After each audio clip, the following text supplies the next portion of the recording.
जी अस्सलाम वालेकुम। KF3 आज के लेक्चर का आगाज़ करते हैं।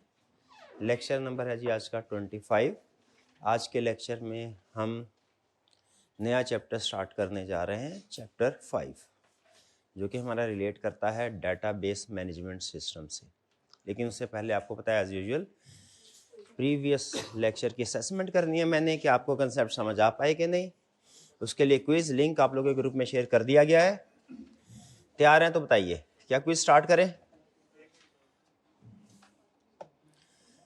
जी जल्दी से रेडी हो जाए भैया, 10 सेकंड का टाइम है, 10 सेकंड के बाद क्विज स्टार्ट हो जाएगा।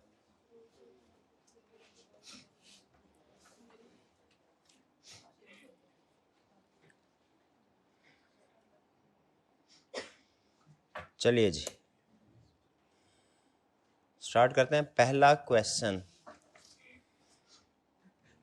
ये रहा आपके सामने।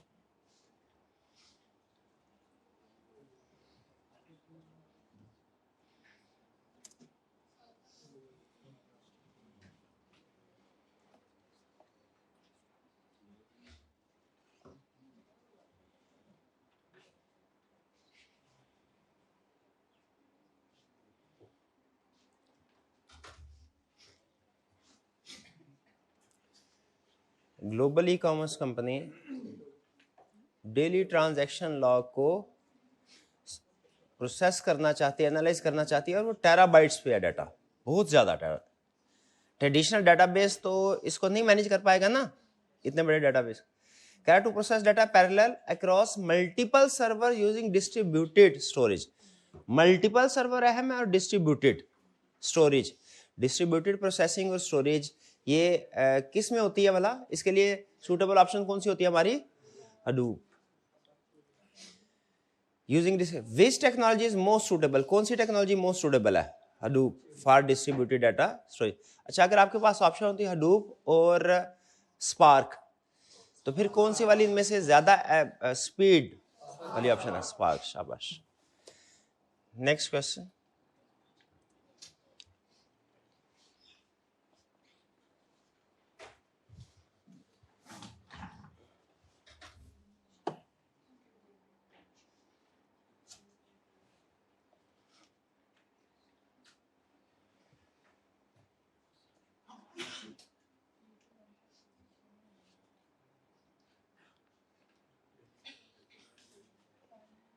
ये फाइनेंशियल कंपनीज आ गई। फाइनेंशियल कंपनीज आपको पता है इनका बिजनेस ज्यादा क्रिटिकल होता है।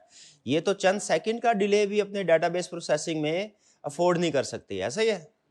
तो इसके लिए बताइए कौन से वाला सिस्टम बेहतर है? Spark. Why might Apache spark be preferred? किस वजह से प्रेफर किया जाए? डिस्क बेस्ड प्रोसेसिंग करते हैं? नहीं नहीं, वो तो हडूप करते हैं। ये तो अपनी मेमोरी में डाटा जो है वो उस पर प्रोसेसिंग करते हैं। स्टोरेज डिवाइस पे जब डाटा होता है ना, तो हर दफा उसको एक्सेस करना, उसको रिट्रीव करना, इसमें टाइम लगता है। इसी वजह से जो अपाची हडूप है ये स्लो है। जबकि जो स्पार्क है ये स्टोरेज डिस्क पे नहीं करती, हार्ड ड्राइव पे स्टोरेज नहीं करते, अपनी मेमोरी में ही उसको स्टोर करके प्रोसेसिंग करती है। तो चूंकि उसे बार बार हार्ड डिस्क को अप्रोच नहीं करना पड़ता, वहां से डाटा रिट्रीव नहीं करना पड़ता, इसलिए इसकी स्पीड ज्यादा होती है। तो spark processor data in memory से क्या मुराद है? वो रैम रोम, ठीक है, वहां पे डाटा हार्ड ड्राइव पे नहीं, रैम रोम में प्रोसेसिंग करके फिर रिजल्ट प्रेजेंट करती है, इसीलिए इसकी परफॉर्मेंस फास्टर है। D option correct.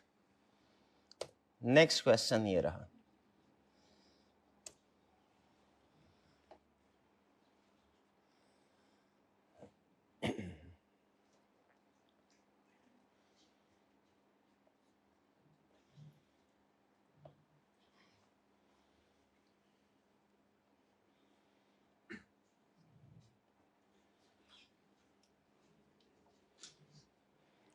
Data engineer notice करता है कि स्पार्क जॉब जो है वो विद इन मिनट हो जाती हैं और हडूप जॉब जो है उनमें घंटे लग जाते हैं।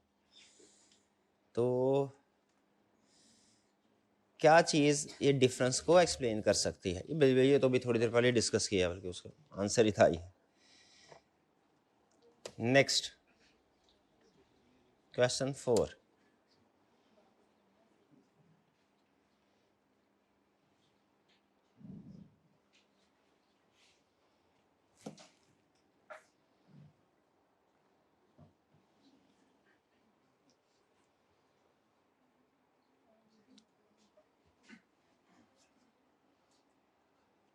मेरे टीए भाई किधर है? वो भाईजान मैटर लिख दे यार, खुदा का खौफ करे, मैंने पढ़ाना है। क्या करते हैं आप? ज़ैद भाई किधर है?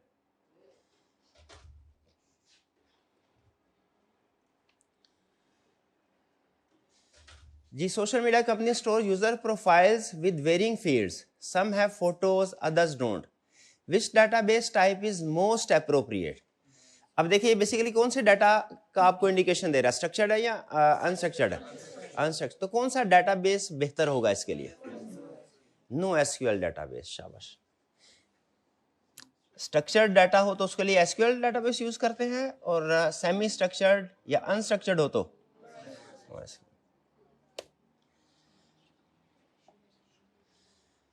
Next question 5।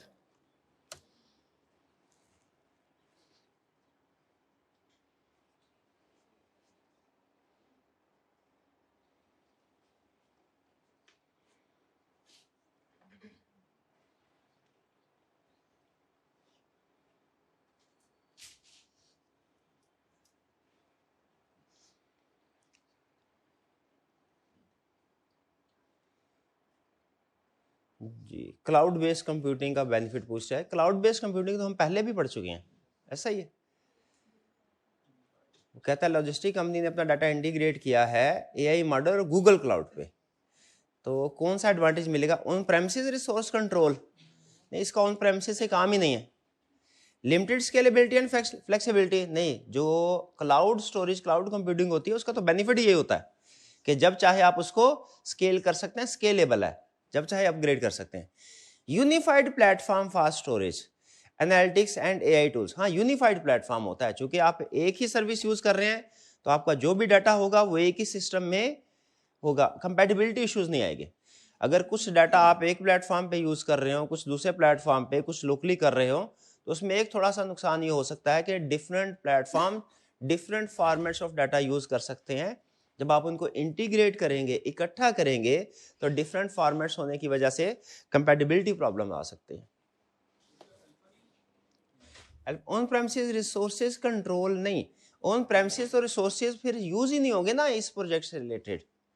ठीक है, अगर आप ये इस तरह की ऑप्शन होती है, अल्फा वाली ऑप्शन कि नो यूज ऑफ या less use of resources on premises, उस सूरत में ये बेहतर होती है ऑप्शन कि आप जब क्लाउड कंप्यूटिंग की तरफ जाते हैं, आपकी अपनी फिजिकल जो ऑफिस है या फिजिकल प्लेस है, वहां पे रिसोर्सेज यूज नहीं होंगे। कंट्रोल का थोड़ा मतलब ये लग रहा है कि जैसे वो ये कह रहा हो कि आप अच्छे तरीके से मैनेज कर रहे हैं। इससे बेहतर ऑप्शन जो है हमारी यूनिफाइड प्लेटफॉर्म की है। Next, second last question.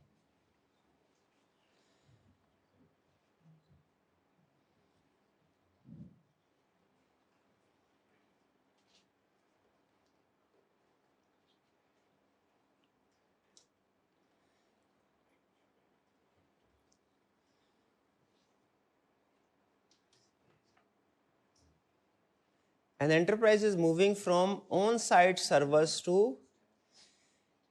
Amazon Web Services for big data analytics.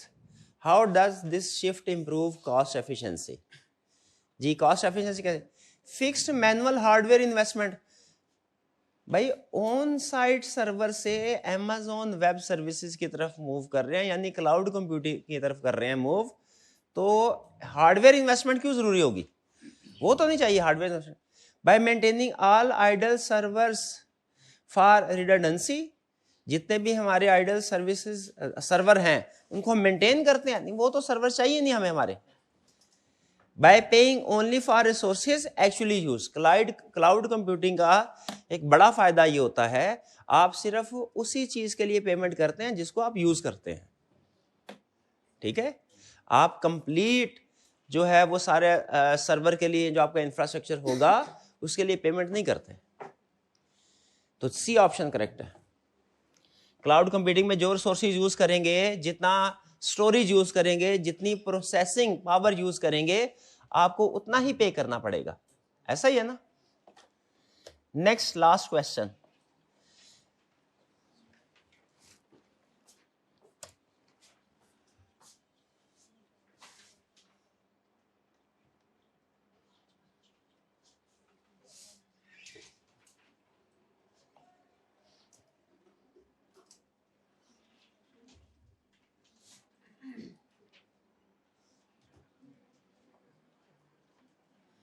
Health care firm stores patient record on Azure, Microsoft का प्लेटफॉर्म है। Which measure best supports compliance with privacy regulation, कौन सा major privacy regulation के लिए बेहतरीन major होगा? क्या करें? Anonymous public access, public access तो देनी नहीं भाई, ट्रांसपेरेंसी का मसला नहीं है, मसला कॉन्फिडेंशियलिटी का है। Encrypting data both at rest at during transmission, हाँ इनक्रिप्शन जो है ये प्राइवेसी को इंश्योर करते हैं। Allowing third party developers direct database access, नहीं थर्ड पार्टी डेवलपर को अपने डाटाबेस की एक्सेस हम क्यों देंगे? ये तो प्राइवेसी फिर भी डिस्क्लोज हो रही है, पब्लिक को भी डिस्क्लोज नहीं कर सकते, थर्ड पार्टी डेवलपर को भी डाटा डिस्क्लोज नहीं कर सकते। Storing sensitive data without audit trails, नहीं ऑडिट ट्रेल के साथ होना। ऑडिट ट्रेल का मतलब ये होता है कि आपको पता चले हिस्ट्री क्या है डाटा की, आपको कौन कौन पर्सन आपके डाटा को कब एक्सेस कर रहा है। तो इसमें से बेहतरीन ऑप्शन कौन सी होगी? इनक्रिप्शन। क्या इनक्रिप्शन प्राइवेसी ऑफ डाटा को इंश्योर करता है? और इनक्रिप्शन की दो टाइप्स हमने पढ़ी थी, याद है कौन कौन सी थी? जी टॉपर्स हमारी क्लास के। ये आप लोग CRN क्यों नहीं लिखते आप लोग जी? ये CRN आप लिखा करें, CRN ना लिखने वालों को हो सकता है प्राइज ना मिले नेक्स्ट हमारे जो क्विज होंगे। फर्स्ट पोजीशन शाबाश किनकी है? Second position, third position, fourth position, fifth position, fifth शाबाश हाइब्रिड क्लास की है, गुड ठीक है शाबाश। Sixth position, seventh position, eighth position, eighth position किनकी है? शाबाश। Ninth position, 10th position, good. चलिए अब चलते हैं हम आपकी असाइनमेंट की तरफ। असाइनमेंट आपको दी गई थी ना? कितने स्टूडेंट्स ने असाइनमेंट नहीं की कल वाली रिटर्न फॉर्म में? खड़े हो जाएं शाबाश। कल कहां तक कर लिए थे? क्वेश्चन नंबर 13 तक, ओके। 14 भी कर लिया था, ओके। चलिए सबसे पहले तो असाइनमेंट, जिन मेल स्टूडेंट ने असाइनमेंट नहीं की वो खड़े हो जाएं, और जिन फीमेल स्टूडेंट ने असाइनमेंट नहीं की जरा हाथ उठाइए अपना, जिन्होंने असाइनमेंट नहीं की। शाबाश। असाइनमेंट क्यों नहीं की असाइनमेंट आपने असाइनमेंट क्यों नहीं की? और भाई सबने असाइनमेंट की है, शाबाश। किधर असाइनमेंट अपने सामने रखें? स्टैंप लगी है आज की स्टैंप लगी, ये अभी तो सबने असाइनमेंट की हुई थी। असाइनमेंट आपने क्यों नहीं की? असाइनमेंट आपने असाइनमेंट की है? असाइनमेंट आपने की है? आपने भाई असाइनमेंट क्यों नहीं की यार आपने? ऐसा ना करें ऐसे तो नहीं होगा कि हो जाएगा ऐसे। भाई ज़बानी कलामी से ये हो जाता है कि कोई लिखत पढ़त करनी पड़ती है, तो करते क्यों नहीं आप? अब भाईजान शरीफ आदमी आप लगते हैं, तो इस तरह की करप्ट हरकतें क्यों करते हैं आप? असाइनमेंट क्यों नहीं की मेरे भाई ने? असाइनमेंट नहीं किया तो उसका मतलब है आपने जाके रीडिंग भी नहीं की होगी, याद भी नहीं किया होगा। अच्छा मुझे सिर्फ इस सवाल का जवाब दे दीजिए कि डाटा के पेपर में जो जब आप नोट्स पढ़ रहे होते हैं, बुक पढ़ रहे होते हैं, क्या चीज़ याद करनी है एक ये बताएं, और क्या चीज़ याद नहीं करनी ये एक चीज़ बताएं। फिर बैठ। अच्छा सॉफ्टवेयर वगैरह के नाम याद करने हैं, जैसे हडूप, जैसे स्पार्क, ठीक है। जो बीच में लिखा होगा उसको सिर्फ एक दफ़ा रिवाइज करना है, और जो हेडिंग का क्या करना है, और जो एग्जाम्पल्स होती है बाज़ औक़ात बड़ी बड़ी एग्जाम्पल, नाम नहीं, जो डिफरेंट इंडस्ट्रीज पे एप्लीकेशन बताता है किस वो नहीं, उसकी रीडिंग करनी है। समय बैठ से शाबाश जी। आपने असाइनमेंट किया मेरे भाई? हाइब्रिड क्लास में सारे स्टूडेंट्स ने असाइनमेंट किए? हाइब्रिड क्लास ये इधर चेक करना पड़ेगा जाके, अभी खड़े होंगे थे, अभी सारे बैठे होंगे जी। भाई असाइनमेंट किया आपने? सामने रखे तो खड़े क्यों नहीं होते खड़े आप? असाइनमेंट की है? असाइनमेंट ये ले, ये असाइनमेंट आपने की है? क्यों नहीं की असाइनमेंट? आपने असाइनमेंट की है? नहीं असाइनमेंट करेंगे तो कैसे तैयारी होगी, याद कैसे होगा, पास कैसे करेंगे, क्वेश्चन को प्रेजेंट करना कैसे आएगा? ऐसे ना करें, डिस्कस करते हैं। आपने असाइनमेंट की है? मर्जी आप। और आप लोग बैठ क्यों गए जिन्होंने असाइनमेंट दी? मैं बैठने को थोड़ी बोला है। असाइनमेंट का कल भी आपने वादा किया था असाइनमेंट करके आएंगे, किया था ना वादा आप लोगों ने? आज फिर नहीं असाइनमेंट करके आए, क्यों? आज वाली भी करनी थी। कल सारे स्टूडेंट असाइनमेंट करके आएंगे? शाबाश, बैठ जाएं, क्वेश्चन डिस्कस करते हैं। क्वेश्चन नंबर 14 हमने डिस्कस किया था नहीं? Identify and briefly describe the 4 major challenges organization face in big data management. Big data management में बड़े बड़े चैलेंजेस क्या हैं? डाटा क्वालिटी को इंश्योर करना है, स्टोरेज को इंश्योर करना है, स्टोरेज भी ज्यादा चाहिए, और डिफरेंट सोर्सेज से आपको डिफरेंट फॉर्मेट में जो डाटा मिलेगा उसको इंटीग्रेट कैसे करना है, कंपैटिबिलिटी प्रॉब्लम आ जाती है, और क्या इशू है, प्रोटेक्ट कैसे करना है, प्राइवेसी इशू होता है। ठीक है। Next question 14, describe the privacy and security challenges organization face when handling big data. अच्छा, ऊपर वाली में उसने आपको से चारों चैलेंजेस पूछे थे, क्या सिर्फ हेडिंग लिखनी थी कि एक्सप्लेन भी करना था? अच्छा, लेकिन 15 में उसने क्या किया है? 15 में उसने सिर्फ एक चैलेंज के ऊपर फोकस किया है, कौन से वाला है? Privacy and security challenge. कह रहा है suggest 2 methods to address these challenges. क्या हमने चैलेंजेस के साथ साथ इनको एड्रेस कैसे करना ये भी सीखा था? तो मुझे ये बताइए, प्राइवेसी और सिक्योरिटी चैलेंज के लिए कोई 2 सजेशन दे दीजिए, क्या करना चाहिए? एक तो इंक्रिप्शन कर ले, अभी आज के हमने क्विज में भी स्टडी किया था, और क्या करें? रोल बेस्ड एक्सेस कंट्रोल, शाबाश। इसके अलावा फायरवॉल भी कर सकते हैं, और वो क्या था एक और, वो जो हमने पहले स्टडी किया था, रियल टाइम मॉनिटरिंग करे, शाबाश। 16, explain why integrating data from multiple sources is a major challenge in big data environment. कहता है मल्टीपल सोर्सेज से जो डाटा आता है उसको मैनेज करना क्यों एक चैलेंज है? क्यों चैलेंज है? क्योंकि जो मल्टीपल सोर्सेज से डाटा आएगा उसका फॉर्मेट सिमेट्री में नहीं होगा, यूनिफाइड फॉर्मेट नहीं होगा, फॉर्मेट डिफरेंट होंगे, इसको एनालाइज करना मुश्किल होता है। ठीक है, समटाइम ऐसा होता है, माइक्रोसॉफ्ट वर्ड है, फॉर एग्जाम्पल 365 यूज कर रहे हैं, तो यहाँ से मैं फाइल भेजता हूँ किसी को प्रिंट करवाने के लिए, तो उस कंप्यूटर के ऊपर फॉर एग्जाम्पल माइक्रोसॉफ्ट का पुराना वर्जन अगर इंस्टॉल है, 2019 है, तो चूंकि पुराने वर्जन में बाज़ औक़ात कुछ ऐड ऑन या ऑप्शंस नहीं होती, तो फिर वो सेम फाइल जो लेटेस्ट वर्जन में बनी है पुराने वर्जन में ओपन करते हैं तो उसकी फॉर्मेटिंग डिस्टर्ब हो जाती है। इसलिए फिर हम क्या करते हैं, फिर वर्ड में सेंड नहीं करते, पीडीएफ में सेंड करते हैं। जो पीडीएफ फाइल होती है वो फिर ऐसे चेंज नहीं होते। तो डिफरेंट फॉर्मेट्स हो ना, अगर सेम सॉफ्टवेयर में भी डिफरेंट वर्जन यूज कर रहे हो आप, तो उसमें भी बाज़ औक़ात इश्यूज आ जाते हैं कुछ। Which strategies help ensure effective integration. Effective integration कैसे करें भाई, क्या करें? डिफरेंट मिडलवेयर सॉफ्टवेयर यूज करें, और इसके अलावा स्टैंडर्डाइज्ड फ्रेमवर्क यूज करें कोई। जैसे अभी उसने बोला था, आज के क्विज में हमने पढ़ा था कि उसने कहा था Amazon वेब सर्विसेज का यूनिफाइड सिस्टम होता है, तो अगर आप वो क्लाउड यूज करेंगे, एक ही सिंगल क्लाउड यूज करेंगे, तो वहां पे आपको यूनिफाइड फॉर्मेट्स मिलेंगे, उसमें फिर डिफरेंट फॉर्मेट वाला रूल नहीं आएगा। वो अगर कोई डिफरेंट फॉर्मेट होंगे भी तो उसको कन्वर्ट कर लेंगे, ठीक है, अपने यूनिफाइड सिस्टम के मुताबिक। Discuss the main challenges of data storage and processing in big data environment. अब देखिए, ये भी उसने पहले आपसे जनरल पूरा कंसेप्ट पूछ लिया कि मैं देखूं बच्चे को पूरा कंसेप्ट आता है कि नहीं आता, और उसके बाद जो नीचे क्वेश्चन है उसमें उस स्पेसिफिक इश्यूज को डिटेल में डिस्कस करवा रहा है कि पता चले कि स्पेसिफिक जो कोई अगर चैलेंज है या पॉइंट है वो भी आपको कंसेप्ट आता है या नहीं। डिस्कस तो क्या डाटा स्टोरेज और प्रोसेसिंग में मेन चैलेंजेस क्या होते हैं?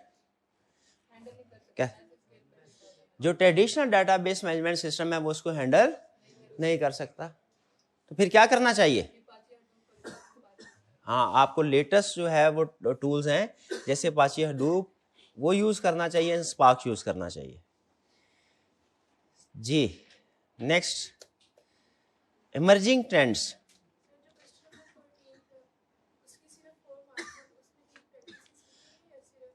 क्वेश्चन 14 के 4 मार्क्स हैं, उनमें सिर्फ डिस्क्राइब करने का बोला है, सिर्फ आप प्रैक्टिसेस लिख दें काफी, ये सॉरी सिर्फ आप उसको डिस्क्राइब कर दें काफी है। उन चैलेंजेस को मैनेज करने के लिए क्या करना है ये लिखने की जरूरत नहीं। हाँ, अगर क्वेश्चन के अंदर वो लिखता कि मुझे बताएं कि इसको आप ओवरकम कैसे करेंगे, फिर आप वो भी लिखते।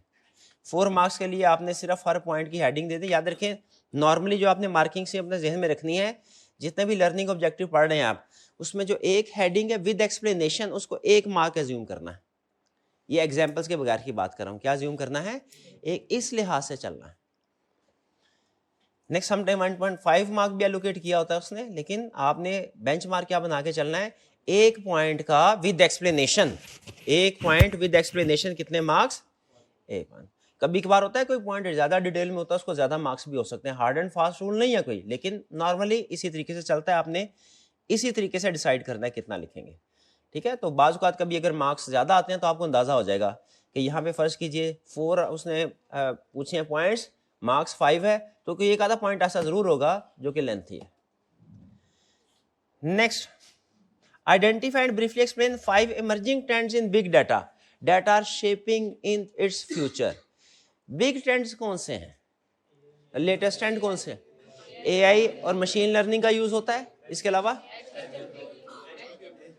एज कंप्यूटिंग, शाबाश, इसके और रियल टाइम प्रोसेसिंग, शाबाश, और इसके अलावा वो क्या था कि वो लेटेस्ट टूल्स ऐसे भी आ रहे हैं जिनसे एक नॉन आईटी पर्सन जो है वो एनालिसिस अपनी मर्जी के मुताबिक कर सकता है आईटी पर्सोनल की सपोर्ट के बगैर। वो कौन सा बेनिफिट था, डाटा डेमोक्रेसी। तो आपको कौन से वाला फीचर्स या टेक्नोलॉजी या जो लेटेस्ट ट्रेंड है सबसे ज्यादा पसंद आया इसमें से, किसका, data democracy. Next 20, describe the concept of edge computing and explain how it differs from traditional centralised data processing.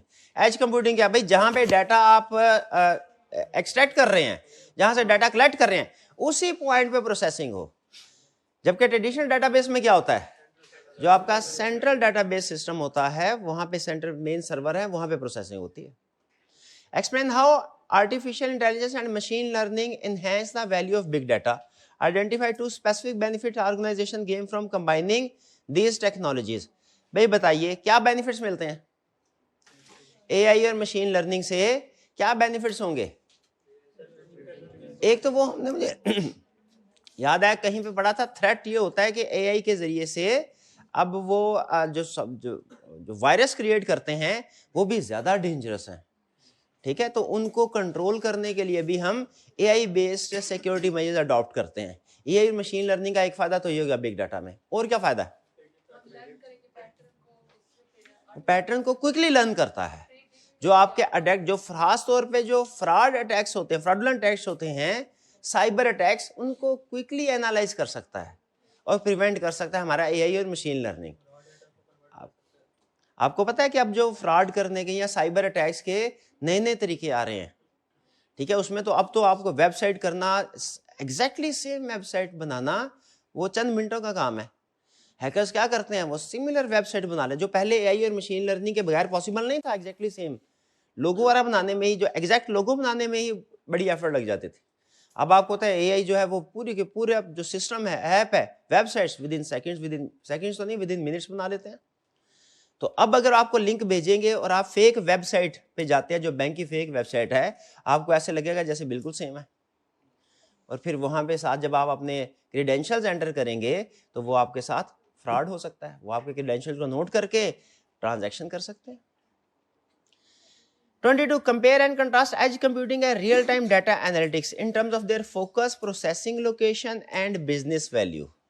As computing और real time data. Edge computing क्या बताया था, बेसिक डिफरेंस क्या बताया था, एज कंप्यूटिंग क्या है, प्रोसेसिंग कहाँ हो रही है, और रियल टाइम क्या है, एनालिटिक कब हो रही है। शाबाश, ठीक है जी। एज कंप्यूटिंग तो हमारे उस पॉइंट पे होगी डिवाइस पे जहां से डाटा जनरेट हो रहा है। रियल टाइम एनालिटिक्स लाजमी नहीं है वहां पे हो, उसी पॉइंट पे भी हो सकती है, उस पॉइंट पे भी होती है जाहिर है, लेकिन सेंट्रल लोकेशन पे भी हो सकती है। नेक्स्ट है हमारा 4 कोर बिग डाटा टेक्नोलॉजीज। कौन कौन सी टेक्नोलॉजीज हैं कोर? हडूप, अपाचे, स्पार्क, इसके अलावा नो एसक्यूएल, और लास्ट वन क्या था, क्लाउड कंप्यूटिंग। शाबाश। What are no SQL database, how do they differ from traditional relational data. Relational database कौन सा होता है, स्ट्रक्चर्ड डाटाबेस, जिसमें डाटा टेबल्स की शक्ल में बनाया जाता है। जबकि नो एसक्यूएल डाटाबेस में सेमी स्ट्रक्चर्ड अनस्ट्रक्चर्ड डाटा होता है, जो कि रिलेशनल डाटाबेस यानी टेबल्स और रोज की शक्ल में नहीं होता, कॉलम रोज और कॉलम की शक्ल में नहीं होता। 25 define Hadoop, explain how it enable efficient storage and processing of large data set. Hadoop क्या चीज है? ठीक है, ये आपके लार्ज ओपन सोर्स फ्रेमवर्क है जो आपके लार्ज डाटा को डिस्ट्रीब्यूटेड प्रोसेसिंग के जरिए से क्विकली प्रोसेस करता है। लेकिन ये जो डाटा स्टोर करता है वो मेमोरी में नहीं करता है, इन मेमोरी नहीं, कहां पे? डिस्क पे स्टोर करता है, हार्ड डिस्क पे। और जो अपाची स्पार्क है उसके साथ अगर कंपेयर करें क्वेश्चन 26, तो अपाची स्पार्क कैसे डिफरेंट है? एक तो वो स्टोरेज करेगा मेमोरी में, और फिर उसके बाद उसकी जो प्रोसेसिंग पावर है वो बहुत ज्यादा है, वो 10 टाइम टू 100 टाइम क्लेम किया जाता है कि ज्यादा है अपाची स्पार्क की प्रोसेसिंग पावर। ठीक है, और अपाची स्पार्क खास तौर पे कौन सी ऑर्गेनाइजेशन यूज करते हैं? जिनके लिए within milliseconds processing करना, एनालाइज करना डाटा को अहम है, जैसे फाइनेंशियल सेक्टर। फाइनेंशियल सेक्टर में आप देखेंगे कि ये अपाची स्पार्क यूज होता है। लेकिन जो दूसरा फेसबुक वाला याहू, वहां पे कोई एक क्विक प्रोसेसिंग अहम नहीं है, और ना ही वहां पे ज्यादा साइबर अटैक्स होते हैं कि वो within millisecond processing की बात करें, तो वहां पे जो अपाची हडूप है वो भी चल जाता है। चलिए, ये थे हमारे कुछ ब्रीफ डिस्कशन। याद रखें, असाइनमेंट आपने लाजमी करते रहना है, असाइनमेंट कर। और एक चीज और, बाज़ औक़ात ऐसा होता है क्योंकि अगर आपसे प्रॉब्लम पूछे, कोई आपसे सिक्योरिटी मेजर्स पूछे, सजेशन पूछे, तो आपके जो प्रीवियस कंसेप्ट आपने किसी और चैप्टर में पढ़े हैं वो भी रेलिवेंट होते हैं समटाइम। तो हमने जो सोल्यूशन लिखा है या जो सजेशन दी है वो याद रखें वो फाइनल सजेशंस नहीं है। बाज़ औक़ात एक प्रॉब्लम के लिए डिफरेंट कंट्रोल्स या डिफरेंट मेजर्स सूटेबल होते हैं, ये चीज ध्यान में रखिएगा। तो जब कभी किसी भी क्वेश्चन में आपसे सजेशन पूछे, जो पूछेगा, ठीक है, एग्जाम में भी केस स्टडीज आएंगी जिनमें आपको कोई प्रॉब्लम प्रेजेंट करेगा आपके सामने और आपसे उसका सोल्यूशन पूछेगा, तो याद रखिए समटाइम अगर वो फॉर एग्जांपल 3 पॉइंट्स पूछता है कि मुझे 3 पॉइंट्स बताइए, तो मल्टीपल सॉल्यूशंस अवेलेबल हो सकते हैं, ऑप्शंस अवेलेबल हो सकती हैं। तो लाजमी नहीं जो बुक में उस पॉइंट पे कोई उसने रिकमेंडेशन दी है या सोल्यूशन में कोई रिकमेंडेशन है वो ही ठीक हो, वो भी ठीक होगी, उसके अलावा अदर रिकमेंडेशंस भी ठीक हो सकती हैं, प्रोवाइडेड कि जो प्रॉब्लम उसने केस स्टडी में डिस्कस की है वो रिजॉल्व होती हो। क्लियर? चलिए, अब चलते हैं हम अपने आज के कंसेप्ट की तरफ। आज बेसिकली हमने चैप्टर जो स्टार्ट करना है वो चैप्टर कौन सा है? चैप्टर 5। चैप्टर 4 हमारा कंप्लीट हो गया, ऐसा ही है। चैप्टर 4 में कोई कंसेप्ट रह तो नहीं गया जी? चलिए, आज हमारे भाई नहीं आए जो बोर्ड मैटर लिखते हैं, तो आज आपको प्रोजेक्टर से ही पढ़ना पड़ेगा।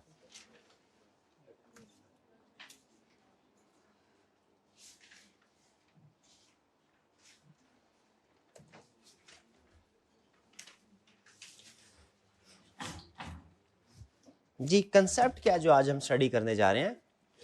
Database management system. देखें, एक टर्म है डाटा, डेटाबेस, और एक टर्म है डेटाबेस मैनेजमेंट सिस्टम। ठीक है, बल्कि 3 टर्म है। डाटा अलग है, डेटाबेस अलग है, और डेटाबेस मैनेजमेंट सिस्टम अलग टर्म है। डाटा समझ लीजिए कोई भी इंफॉर्मेशन, जैसे इस क्लास में जितने भी स्टूडेंट्स हैं उन सब के नाम, CRN और मोबाइल व्हाट्सएप नंबर कॉलेज ने एक्सट्रैक्ट किए आपके जो एडमिशन फॉर्म थे उससे, और उसको स्टोर किया। ये क्या? ये डाटा है। इवन बाद में एक स्टूडेंट, नया स्टूडेंट आया, उसने एडमिशन लिया, उसकी फील्ड ऐड की जाती है, वो भी एक डाटा है, सिंगल यूनिट। और जो कंप्लीट कॉलेज का सारी क्लासेस के सारे स्टूडेंट्स का डाटा है, भाई हर क्लास का अलग अलग होगा ना स्टूडेंट्स का डाटा, उसको हम क्या कहते हैं? Database, complete record. डाटा क्या है? Single record. और डाटाबेस क्या है? Complete record. ठीक है, अब ये डाटाबेस जो मेंटेन किया जाता है, जाहिर है किसी ना किसी हार्ड डिस्क में मेंटेन किया जाएगा। ठीक है, उस हार्ड डिस्क को आप यूं समझिए, वो कुछ इस तरह की है हार्ड डिस्क जहां पे मेंटेन किया जाता है। सिर्फ आपको विजुअलाइज करवा रहा हूं कि डिफरेंट लेयर्स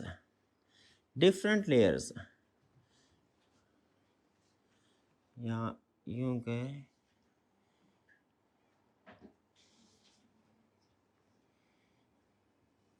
डिफरेंट लेयर्स में डाटा मेंटेन किया जा रहा है।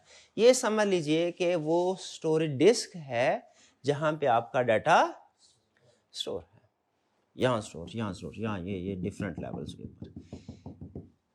अब डाटाबेस जो आपने मेंटेन किया है, क्या आपको उसको प्रोसेस करने की जरूरत पड़ेगी, उसको एक्सेस करने की जरूरत पड़ेगी? बिल्कुल एक्सेस करने की जरूरत पड़ेगी, प्रोसेस करना है फिर यूज होगा। ठीक है, तो वो सिस्टम जिसके जरिए से आप जो डाटाबेस स्टोर किया उसको एक्सेस करते हैं, उसको प्रोसेस करते हैं, डिफरेंट टाइप्स की ट्रांजैक्शंस एग्जीक्यूट करते हैं, उस सिस्टम को कहते हैं डाटाबेस मैनेजमेंट सिस्टम। जैसे फर्ज कीजिए आज अगर पता चलता है जी पाकिस्तान में भाई तेल जो है उसके कुएं दरियाफ्त हो गए हैं, वो जो पेट्रोल होगा, जो ऑयल है, जो तेल है, वो आपका समझिए डाटा है। लेकिन याद रखिए वो डाटा जो जमीन के अंदर स्टोर है वो आपके फिलहाल किसी काम का नहीं। अगर आप उसको एक्सेस नहीं कर सकते, भाई हो सकता है अभी भी हो, लेकिन अगर हम उसको एक्सट्रैक्ट नहीं कर सकते तो बताइए वो किसी काम का होगा? नहीं होगा। उसको एक्सट्रैक्ट करने के लिए हमें एक इंफ्रास्ट्रक्चर की जरूरत है, हमें मशीनरी की जरूरत है, और फिर एक्सट्रैक्ट करना काफी नहीं, उसके बाद उसकी प्रोसेसिंग भी करनी है, उसको रिफाइन करना है। ठीक है, रिफाइन फार्म को स्टोर करना है, उसको सप्लाई करना है यूजर तक। ये जो सारा सिस्टम इंफ्रास्ट्रक्चर होता है कि आपने डाटा को कैसे एक्सेस करना है, कैसे प्रोसेस करना है, कैसे डिफरेंट यूजर तक प्रोवाइड करना है, इसको हम कहते हैं डाटाबेस मैनेजमेंट सिस्टम। ठीक है, डाटाबेस मैनेजमेंट सिस्टम समझिए कि एक ऐसा सॉफ्टवेयर है, ऐसा सिस्टम है, ऐसा टूल्स है जो आपके डाटा को एक्सेस करता है। उसके बगैर आप डाटा को एक्सेस नहीं कर सकते। अब आपको पता है, एक छोटी सी एग्जांपल दीजिए। अब हम जो ह्यूमन इंस्ट्रक्शंस देते हैं कंप्यूटर को, वो तो सिंपल प्लेन इंग्लिश में देते हैं, लेकिन आपको पता होगा कि कंप्यूटर जो है वो ट्रेडिशनल, वो हमारी लैंग्वेज नहीं समझ रहा होता, वो तो बाइनरी सिस्टम के मुताबिक काम कर रहा होता है, वो तो 0101 की बात कर रहा होता है। तो अगर हम डायरेक्ट डाटा को अपनी इंस्ट्रक्शंस देंगे तो उसको समझ में नहीं आएगी।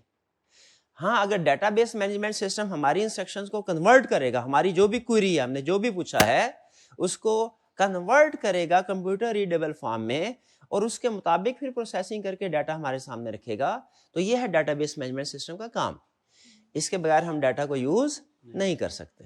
ठीक है, तो इस टॉपिक में, इस चैप्टर में हमने क्या स्टडी करना है कि डाटाबेस मैनेजमेंट सिस्टम क्या है, इसके फीचर्स क्या होते हैं, इसकी डिफरेंट टाइप्स क्या होंगी, ये हमने स्टडी करना। ठीक है, थोड़ा सा ये चैप्टर आपके लिए टेक्निकल साबित होने जा रहा है, थोड़ा सा इसमें कुछ एक कंसेप्ट है, लेकिन इतने मुश्किल कंसेप्ट नहीं है। आज का लेक्चर इजी है। आज के लेक्चर में हम क्या स्टडी करने जा रहे हैं? डाटाबेस और डाटाबेस मैनेजमेंट सिस्टम। क्या कह रहा है? कह रहा है database is an organized collection of related data. ये डाटाबेस क्या है? कलेक्शन ऑफ डाटा है। सारा डाटा कंबाइन जब आप कर लेंगे किसी ऑर्गेनाइजेशन का, वो क्या कहलाएगा? डाटाबेस है। It stores information in a structured way so users can easily add, update and retrieve data. अब यहां पे जो कह रहे हैं ना कि हम उसको स्ट्रक्चर्ड फॉर्म में स्टोर करते हैं, ये उस डाटा के, इस यहां पे लफ्ज स्ट्रक्चर से मुराद उसका डाटा टाइप नहीं है कि स्ट्रक्चर्ड, सेमी स्ट्रक्चर्ड, अनस्ट्रक्चर्ड, बल्कि वो कह रहा है वो कुछ भी हो, हमने उसको किस तरीके से रखते हैं, ठीक है, हमने उसको तरीके से रखना, तरतीब से रखना उस डाटा को, यह है डाटाबेस।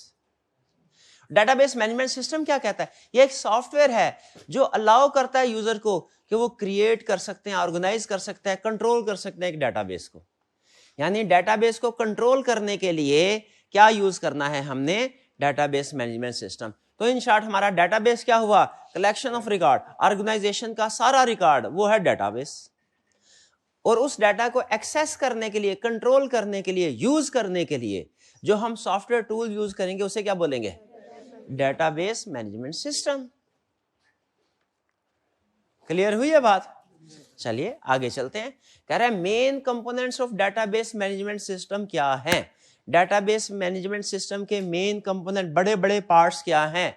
डाटाबेस मैनेजमेंट सिस्टम में यूं समझ लीजिए कितने फंक्शन होते हैं, कितने कंपोनेंट्स होते हैं, क्या क्या काम करता है, ये सिखाने जा रहा है। क्या सिखाने जा रहा है? Data components of database management system का मतलब क्या कि एक डाटाबेस मैनेजमेंट सिस्टम में कितने फंक्शंस होंगे। कह रहा है सुनिए फंक्शंस, ठीक है, थोड़ा सा मैं तरतीब को चेंज कर रहा हूं। एक होगा स्टोरेज मैनेजर, तरतीब थोड़ी सी मैं चेंज कर रहा हूं। एक क्या होगा फंक्शन इसका, स्टोरेज मैनेजर क्या करता है? स्टोरेज मैनेजर कंट्रोल करता है कि डाटा कैसे आपके सिस्टम में स्टोर किया जाएगा। How data is physically saved on storage devices. It manages disk space and ensure that data can be retrieved efficiently when needed. Store manager का काम ऐसा ही है जैसा किसी लाइब्रेरियन का काम। मुझे बताइए, लाइब्रेरी में बहुत सी बुक्स है, सारी बुक्स ला के भाई फेंक देनी चाहिए, ये सारी बुक्स लाइब्रेरी में पड़ी है, जिसको जो बुक चाहिए आइए ढूंढे, ऐसे होना चाहिए? नहीं हो, स्टोरेज मैनेज होनी चाहिए। स्टोरेज मैनेजर यानी लाइब्रेरियन क्या करेगा? वो सारी बुक्स को तरतीब से ले, ताकि उसको जब जरूरत पड़े तो रेलिवेंट डाटा को ढूंढना, सर्च करना, एक्सट्रैक्ट करना आसान हो। तो डाटाबेस मैनेजमेंट सिस्टम का पहला फंक्शन क्या है? Storage manager. स्टोरेज मैनेजर क्या करेगा? आपकी डिस्क स्पेस को एफिशिएंटली मैनेज करेगा। ये तो आपको अंदाजा होगा ही, चीजें तरतीब से रखें तो कम जगह में भी ज्यादा चीजें आ सकती हैं, और अगर बगैर तरतीब के रखें तो कम चीजें ज्यादा जगह घेरती है। स्टोरेज मैनेजर का काम क्या होगा? सारे का सारा डाटा है उसे तरतीब लगा के रखना। ठीक है, जैसे समझ लीजिए ये थोड़ा हल्की सी आपको नजर आ रहा होगा कि तरतीब लगी है, कुछ लेयर्स बनाई हुई है उसने। तो डाटाबेस मैनेजमेंट सिस्टम का एक काम क्या है? स्टोरेज मैनेजर, स्टोरेज को मैनेज करना। डन, आगे चलते हैं। नेक्स्ट दूसरा काम क्या है? एक दूसरा काम है इसका सिक्योरिटी मैनेजर। सिक्योरिटी मैनेजर क्या कंपोनेंट क्या करता है? जैसा नाम से जाहिर है, सिक्योरिटी मैनेजर कंपोनेंट आपके डेटाबेस को सिक्योर करता है। इसमें ऐसी इंफॉर्मेशन होगी कि भाई कौन कौन सा यूजर हमारे डाटा को एक्सेस कर सकता है, कौन सा नहीं कर सकता, और जो एक्सेस कर सकता है वो फॉर एग्जांपल इनमें से कौन सी लेयर को एक्सेस कर सकता है, कौन से वाले यूजर को सिर्फ फर्स्ट लेयर की एक्सेस देनी है, किसको सिर्फ सेकंड की एक्सेस देनी है, किसको सिर्फ थर्ड लेयर की एक्सेस देनी है, किसको पूरे की एक्सेस देनी है। तो सबसे पहले ये देखेगा क्या ये जो यूजर है इसका जो लॉगिन आईडी पासवर्ड है ये मेरे पास जितने भी ऑथोराइज्ड यूजर उनसे मैच करता है कि नहीं करता। ये किसका काम होगा? सिक्योरिटी मैनेजर का। जिस तरह कोई एक टास्क करना ना बड़ा, उसको छोटे छोटे सब टास्क में डिवाइड किया जाता है, हर एक के लिए अलग अलग पर्सन पॉइंट किया जाए तो स्पेशलाइजेशन होती है। इसलिए डाटाबेस मैनेजमेंट सिस्टम जो होता है ना सॉफ्टवेयर, उसके अंदर छोटे छोटे अलग अलग पार्ट्स बनाए जाते हैं, हर पार्ट अपना ही काम करे तो बेहतर है। ठीक है, तो जो हमारा सिक्योरिटी मैनेजर है डाटाबेस मैनेजमेंट सिस्टम का कंपोनेंट, कौन सा कंपोनेंट? Security manager. ये क्या काम करेगा? ये हमारे इंश्योर करेगा ऑथेंटिकेशन और ऑथराइजेशन, ताकि सिर्फ अप्रूव्ड यूजर ही हमारे डाटाबेस को एक्सेस कर सके। बताइए बात समझ आई कि नहीं है? तो अभी तक हमने components of database management system में दो कंपोनेंट्स पढ़े हैं, कौन कौन से? पहला कौन सा? स्टोरेज मैनेजर, दूसरा कौन सा? Security manager. दोनों के काम समझ आ गए? चलिए अब आगे चलते हैं। नेक्स्ट है हमारा क्यूरी प्रोसेसर। क्यूरी प्रोसेसर क्या है? क्वेरी प्रोसेसर ये करता है कि जो हमारी इंग्लिश जुबान में हम इंस्ट्रक्शन या जो भी लैंग्वेज है हमारी, उसमें इंस्ट्रक्शन देते हैं ना प्लेन इंग्लिश में, प्लेन लैंग्वेज में, उसको कन्वर्ट करता है कंप्यूटर रीडेबल फॉर्म में, और फिर वो मैसेज डेटाबेस इंजन तक पहुंचाता है कि भैया यूजर की तरफ से ये इंस्ट्रक्शन आई है, ये काम करो। ये कंपोनेंट क्या करता है? हमारी जो इंस्ट्रक्शंस होती हैं, क्वेरी से मुराद, क्वेरी किसको कहते हैं? इंस्ट्रक्शंस को कहते हैं कि भैया ये काम करो। जो भी क्वेरी रन होती है उसको क्या करेगा? Query processor reads and run commands written in SQL. It converts user request into efficient action so that system responds quickly. ठीक है, ये जो हमारी क्वेरीज को समझ लीजिए कि स्ट्रक्चर्ड क्वेरी लैंग्वेज में कन्वर्ट करेगा, स्ट्रक्चर्ड सिस्टम में कन्वर्ट करेगा, उसमें राइट करेगा, ताकि सिस्टम हमारे जो इंस्ट्रक्शंस हैं, कमांड्स हैं, उनको समझ सके। जैसे बाज़-औक़ात ऐसा होता है, आपने देखा होगा, छोटी सी एग्जांपल देता हूं, जब आप चैट जीपीटी के ऊपर कोई इंस्ट्रक्शंस उसको देते हैं तो बाज़-औक़ात 2-3 इंस्ट्रक्शंस देते हैं। सम टाइम ऐसा होता है कि कोई टास्क पहले करने वाला होता है वो बाद में बता देते हैं, और जो टास्क बाद में करने वाला होता है वो पहले बता देते हैं। लेकिन सिस्टम क्या करता है? आर्टिफिशियल इंटेलिजेंस है ना, वो आपकी फौरन एग्जीक्यूशन नहीं करता। एग्जीक्यूशन से पहले आपके टास्क को वो समराइज करता है, उसकी लॉजिकल बैकएंड पे अरेंजमेंट करता है कि फर्स्ट स्टेप में क्या करना है मुझे, सेकंड स्टेप पे क्या करना है। ठीक है, हमारे सामने जैसे मैं अगर उससे ये कहूं कि फॉर एग्जाम्पल मुझे एक ऐसे लिख के दीजिए, उस ऐसे में 5 पैराग्राफ होने चाहिए, हर पैराग्राफ में 200 वर्ड्स होने चाहिए, उसमें ये वर्ड इस्तेमाल हो, ये वर्ड इस्तेमाल नहीं होने चाहिए, वो इस लैंग्वेज में होना चाहिए। डिफरेंट इंस्ट्रक्शंस मैंने उसको दे दी।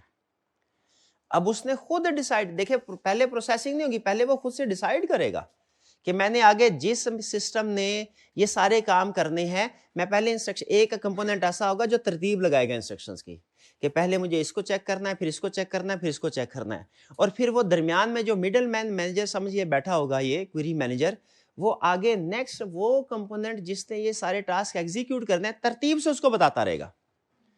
ठीक है, वरना तो प्रॉब्लम हो जाएगी। ठीक है, वो हो सकता है कोई कंफ्लिक्ट आ जाए। तो क्वेरी प्रोसेसर भी ऐसा ही है, क्या करता है, हमारी इंस्ट्रक्शंस को रीड करता है, ठीक है, स्ट्रक्चर्ड क्वेरी लैंग्वेज में कन्वर्ट करता है, रन करता है और आगे पहुंचा देता है किसको, डेटाबेस इंजन को, डेटाबेस इंजन को। ठीक है, ये ऐसे ही है। आपने देखा होगा बाज़ औक़ात ऐसा होता है कि कहीं ढाबे पे चाय पीने के लिए आप फॉर एग्जाम्पल गए, तो वहां पे उनकी बाज़ औक़ात अपनी लैंग्वेज होती है, जैसे कड़क चाय, हम घर में क्या कहते हैं, जरा तेज, जरा पत्ती तेज, और वो क्या बोलते हैं इसको, कड़क चाय। और बाज़ औक़ात वो टर्म बोलते हैं, हाँ भाई क्या कहते हैं, मलाई मार के, हैं, चीनी रोक के पत्ती ठोक के, हाँ है इस तरह की ये उनकी अपनी लैंग्वेज होती है जो इंटरनल यूज, आम यूजर के लिए वो ये टर्म्स यूज नहीं करता। तो अब अगर फर्ज कीजिए मैं किसी रेस्टोरेंट में जाता हूँ, वेटर मेरे पास आता है, मैं उसे इंस्ट्रक्शन देता हूँ मुझे ये चीज चाहिए, ये स्पेसिफिकेशन के साथ, क्या वो मुझे बताइए अपने किचन में जब जाएगा, शेफ के पास जाएगा, क्या वो ये इंस्ट्रक्शन एज इट इज देगा? नहीं, वो सम टाइम उनकी अपनी जो भी कम्युनिकेशन के रूल्स होते हैं, जो भी टर्म्स होती हैं, उसके मुताबिक उसको बताएगा ताकि एफिशिएंट एग्जीक्यूशन हो। तो वो जो वेटर है उसका रोल क्या है हमारे डेटाबेस मैनेजमेंट सिस्टम में? मैं तो यूजर हूं ना, वेटर का रोल क्या है? वो क्वेरी प्रोसेसर है। और डेटाबेस इंजन ये सबसे अहम कंपोनेंट है, ये कोर कंपोनेंट समझा जाता है डेटाबेस। डेटाबेस इंजन क्या करता है? सारी जो इंस्ट्रक्शंस होती हैं, क्वेरीज होती हैं, उनको एग्जीक्यूट करता है। ये समझिए हमारी रेस्टोरेंट वाली एग्जांपल में ये वो शेफ है जिसने हमारी सारी इंस्ट्रक्शंस के मुताबिक हमारे लिए जो फूड है वो प्रिपेयर करना। इसको क्या बोलते हैं? ये क्या है? डेटाबेस। कह रहा है database engine performs all data operations. तो इसका मतलब है सबसे अहम फंक्शन तो यही हुआ, सबसे अहम कंपोनेंट तो यही हुआ। लेकिन याद रखिए दूसरे कंपोनेंट भी अहम है। सिक्योरिटी मैनेजर के बगैर आपका काम तो हो जाएगा, लेकिन उस काम को सारी दुनिया को पता चल जाएगा क्या प्रोसेसिंग हो रही है।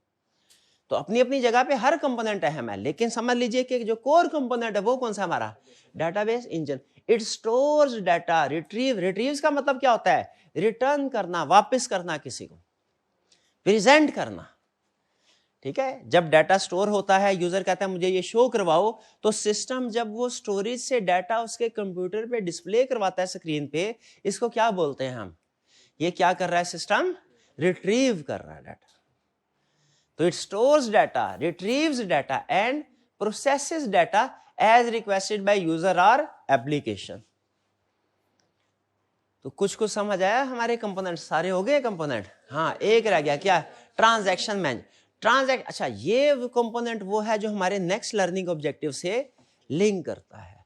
ट्रांजैक्शन मैनेजर समझ लीजिए कि ये एक तरह से निगरान है। ये इंश्योर करता है कि जो भी प्रोसेसिंग हो, जो भी डाटा यूजर को जा रहा है, वो डाटा वैलिड होना चाहिए। Transaction manager checks that every transaction follow the ACID rule. ACID rule क्या है? ACID, atomicity, consistency, isolation and durability. Atomicity का A, कंसिस्टेंसी का C, आइसोलेशन का I, ड्यूरेबिलिटी का D। क्या बन गया? एसिड। इसने इंश्योर करना है हर transaction. Acid rules, it protects data when errors, crashes और पावर फेलियर अकर्स। कि अगर कोई क्रैश हो जाए तो उसके बावजूद आपका डाटा प्रोटेक्टेड रहे, सिक्योर्ड रहे। इसने समझ लीजिए कि ये एक तरह से डाटा की इंटेग्रिटी का मुहाफिज है। ठीक है, बाज़ औक़ात ऐसे होता है ना, जैसे मुझे ये बताइए कि अगर जब हम कंप्यूटर पे काम कर रहे हों, अचानक लाइट चली जाए, हमारे वर्ड पे काम कर रहे थे, जब लाइट दोबारा आएगी, बताइए क्या हमारा सारा जो वर्किंग प्रोसेस उस फाइल पे काम कर रहे थे सारा डिलीट हो जाना चाहिए? हमें स्क्रैच से काम करना चाहिए कि जिस हद तक हमने काम किया था उस हद तक सेव होना चाहिए? सेव होना चाहिए, शाबाश। और वो सेव होता है, अब ऑटो सेव ऑप्शन होती है। तो ये एक्टिविटीज को सेव कौन करता है? ताकि जब अगर क्रैश हो जाए सिस्टम तो जितना ऑलरेडी आपने एग्जीक्यूशन की हुई है वो तो सेव हो जाए। ये कौन काम करेगा? Transaction manager. ये एक तरह से गार्ड है हमारे सारी प्रोसेसिंग का कि सिस्टम क्रैश तो हो सकता है ना कभी भी सिस्टम, तो हमारा डाटा वैलिड, प्रोटेक्ट रहे, मौजूद रहे। ये हमारे क्या है? Components of database management system. तो साहब मुझे बताइए, डाटा से क्या मुराद है? हमारी इंफॉर्मेशन। डेटाबेस क्या है? Collection of all information. और डेटाबेस मैनेजमेंट सिस्टम क्या है? ये सॉफ्टवेयर है जिसके जरिए से हम अपने डाटा को एक्सेस करते हैं, प्रोसेस करते हैं, रिट्रीव करते हैं। एक टिपिकल डेटाबेस मैनेजमेंट सिस्टम के कौन कौन से कंपोनेंट्स हो सकते हैं? एक कंपोनेंट कौन सा? स्टोरेज। स्टोरेज क्या करेगा? इंश्योर करेगा कि हमारा डाटा किसी अच्छे स्ट्रक्चर्ड वे में स्टोर हुआ हो डिस्क में। और फिर सिक्योरिटी मैनेजर क्या करेगा? इंश्योर करेगा कि सिर्फ ऑथेंटिकेटेड यूजर्स ही हमारे डाटा को एक्सेस कर सकें। नेक्स्ट, इसके अलावा क्वेरी प्रोसेसर क्या करेगा? वो हमारी इंस्ट्रक्शंस को रीड करेगा, कमांड्स को रन करेगा एसक्यूएल लैंग्वेज में, ताकि वो जो नेक्स्ट कंपोनेंट है, नेक्स्ट कंपोनेंट कौन सा? डेटाबेस इंजन, उस तक पहुंचा सके ये बात, उसको समझा सके। ये एक तरह से हमारा ट्रांसलेटर है। क्वेरी प्रोसेसर कौन है? हमारा ट्रांसलेटर है। ये डेटाबेस इंजन में और हमारे दरमियान में कम्युनिकेशन का काम करता है। और फिर डेटाबेस इंजन क्या है? कोर ऑपरेशन तो यही काम करता है। ये क्या क्या करता है? हमारे डाटा को स्टोर करेगा, रिट्रीव करेगा, प्रोसेस करेगा, यानी सारी फंक्शनिंग। जैसे कंप्यूटर में होता है ना वो सीपीयू, वैसे तो सारे कंपोनेंट ही अहम है, लेकिन वो सारी जो प्रोसेसिंग हो रही होती है कंप्यूटर की, वो कहाँ हो रही होती है? सीपीयू में। उसी तरीके से डेटाबेस मैनेजमेंट सिस्टम की अगर बात करें तो डेटाबेस मैनेजमेंट सिस्टम का सीपीयू क्या है? क्लियर? कुछ कुछ समझ आई इसकी? अच्छा, अब इसमें एक टर्म यूज हुई है इन कंसेप्ट्स में। कंसेप्ट हमारा लर्निंग ऑब्जेक्टिव कंप्लीट हो गया। Acid rule. एसिड रूल करता क्या, पहले ये बताइए। उसने क्या बताया? ये किस पर्पस के लिए? नहीं, ये इंश्योर करता है हर ट्रांजैक्शन जो है डाटा को प्रोटेक्ट करता है। इसका मतलब है डेटाबेस मैनेजमेंट सिस्टम के अंदर अगर आप चाहते हैं कि डाटा प्रिजर्व रहे, उसमें कोई प्रॉब्लम ना हो, सिक्योर रहे, सही प्रोसेसिंग करे सही से, इसके लिए डेटाबेस मैनेजमेंट सिस्टम के कौन से रूल्स को फॉलो करना पड़ेगा? एसिड रूल को। एसिड रूल का मतलब है 4 चीजें इंश्योर। अच्छे डेटाबेस मैनेजमेंट सिस्टम की प्रोसेसिंग के लिए कितनी चीजें होना जरूरी है? 4 चीजें। कौन कौन सी? एटॉमिसिटी और कंसिस्टेंसी, आइसोलेशन, ड्यूरेबिलिटी। बज़ाहिर आपको लग रहा होगा कि ये कंसेप्ट मुश्किल है, लेकिन ये कंसेप्ट बहुत आसान है। ठीक है, स्टार्ट करें जी। कह रहा है एसिड मॉडल क्या करता है? ये 4 एसेंशियल प्रॉपर्टीज आपको बताता है। और याद रखें ये डेटाबेस के कंटेक्स्ट में मॉडल यूज होगा। एसिड मॉडल कहां यूज होगा? डेटाबेस के कंटेक्स्ट में, कि डेटाबेस रिलायबल रहे, एक्यूरेट रहे हर ट्रांजैक्शन की प्रोसेसिंग में, चाहे कुछ मसले मसाइल क्यों ना आ जाए। अब इस कंपोनेंट्स को तरतीब से याद करना जरूरी नहीं है, ठीक है, आप तरतीब चेंज भी कर सकते हैं। कंपोनेंट्स का पता होना चाहिए हमें कौन से हैं, नाम क्या है और इस कंपोनेंट का काम क्या है, ये पता होना चाहिए, तरतीब जरूरी नहीं। ठीक। एटॉमिसिटी का मतलब क्या है? All or nothing rule. All or nothing rule का मतलब ये है कि ट्रांजैक्शन जैसे होता है ना, एटम सिंगल यूनिट, आपने कोई एक्टिविटी करनी है या तो पूरे एटम पे होगी या नहीं होगी, पार्शल एटम पे नहीं हो सकती।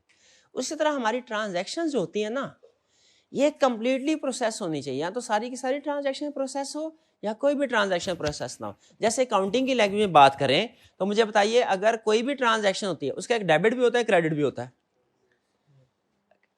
क्या अगर डेबिट हुआ और क्रेडिट होने से पहले सिस्टम क्रैश कर गया, अब बाद में मुझे बताइए क्या पार्शियल ट्रांजैक्शन रिकॉर्ड रहनी चाहिए, या कि जब ट्रांजैक्शन कंप्लीट नहीं हो सकी तो जो पार्शली प्रोसेस्ड रिकॉर्ड है वो भी खत्म हो जाना चाहिए, वो भी खत्म हो जाना चाहिए। जैसे फर्ज कीजिए मैंने अपने अकाउंट से इन भाई को कोई अमाउंट ट्रांसफर करनी है जैस कैश में, उनका डेटाबेस मैनेजमेंट सिस्टम है। अब होगा क्या, मुझे बताइए पहले इनके अकाउंट में पैसे क्रेडिट होंगे, फिर मेरे अकाउंट से पैसे विड्रॉल होंगे, डेबिट होंगे, कि पहले डेबिट होंगे? डेबिट हुए और दरमियान में कोई प्रॉब्लम आई जिसकी वजह से सिस्टम थोड़ी देर के लिए क्रैश कर गया। अब मुझे बताइए क्या ये ट्रांजैक्शन डेबिट मेरा हो गया है, वो क्रेडिट होने से पहले पहले सिस्टम क्रैश कर गया, क्या ये ट्रांजैक्शन इंटैक्ट रहनी चाहिए, पार्शल, के खत्म हो जानी चाहिए? खत्म हो जानी चाहिए, वरना तो मैं शोर मचा दूंगा, हमको कहा भाई मेरे पैसे निकल गए, उसके पास पैसे पहुंचे नहीं है। ठीक है, कभी कभी शायद आपको ये फेस करना पड़े सिचुएशन। तो जब किसी भी ट्रांजैक्शन का डेबिट और क्रेडिट, विड्रॉल और डिपॉजिट, यानी जितने भी उसके एस्पेक्ट्स हैं, या तो सारे के सारे रिकॉर्ड होने चाहिए या कोई भी रिकॉर्ड नहीं होना चाहिए। ऐसे ही है ये ना, डेबिट रिकॉर्ड हुआ तो क्रेडिट भी रिकॉर्ड हो, अगर डेबिट हुआ और क्रेडिट नहीं हुआ तो डेबिट को भी रिवर्स होना चाहिए। ये रूल क्या है? एटॉमिसिटी, कि ट्रांजैक्शंस एक एटम की तरह हैं, कंप्लीट, उसको ब्रेक ना करें, धमाका हो जाएगा, एटमी धमाका हो जाएगा। यानी आपने आधे आधे ट्रांजैक्शंस रिकॉर्ड नहीं करनी। बताइए एग्री करते हैं कि नहीं? ये असूल होना चाहिए। शाबाश, एटॉमिसिटी रूल मुश्किल तो नहीं था। Next, consistency. कंसिस्टेंसी का मतलब है आपने डाटा को वैलिड रखना है, यानी उसमें जितने भी रूल्स और कंस्ट्रेंट्स हैं वो सारे के सारे before and after every transaction पूरे हों, यानी डाटा पहले भी वैलिड स्टेट में हो, डाटा बाद में भी वैलिड स्टेट में हो। अकाउंटिंग ही की एग्जांपल से लेके आगे चलते हैं। आपको पता है जब हम कोई एडजस्टिंग एंट्री पास करते हैं ना, तो एडजस्टिंग एंट्री से पहले कुछ रूल्स है, कंस्ट्रेंट्स हैं जो हमने अप्लाई किया होता है अकाउंटिंग सिस्टम में। क्या भैया, ट्रायल बैलेंस का डेबिट और क्रेडिट इक्वल होना चाहिए, ये एक रूल है, ये एक कंस्ट्रेंट है, ऐसा ही है।